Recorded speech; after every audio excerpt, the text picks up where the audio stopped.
سلام، به دوره آموزشی آزمون‌های ناپارامتریک و کاربرد آن در مدیریت و علوم انسانی از مجموعه آموزش‌های فرادرس خوش اومدید. خلیل صفری هستم، عضو هیئت علمی دانشگاه پیام نور دارای مدرک دکترای مدیریت بازرگانی.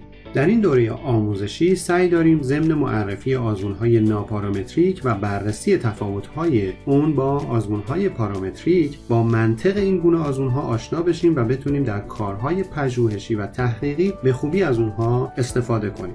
در ابتدای این آموزش به بررسی مفهوم آزمون‌های آماری به خصوص آزمون‌های ناپارامتریک و شرایط بهره‌گیری از اونها می‌پردازیم، به ترتیب با انواع آزمون‌های علامت از جمله آزمون علامت تک نمونه‌ای، آزمون علامت زوج نمونه‌ای، آزمون رتبه علامتدار ویلکاکس-تون و آزمون‌های مجموع رتبه‌ها از جمله آزمون یو و اچ آشنا خواهیم شد. در ادامه مطالب هم به بررسی مفهوم آزمون مبتنی بر ردیف‌ها خواهیم پرداخت و بعد از اون به بررسی آزمون ضریب همبستگی رتبه‌ای اسپیرمن می‌پردازیم و در انتها هم آزمون‌های کولموگروف اسمیرنوف، فریدمن، مکنمار و کوکران رو هم مورد بحث و بررسی قرار خواهیم داد.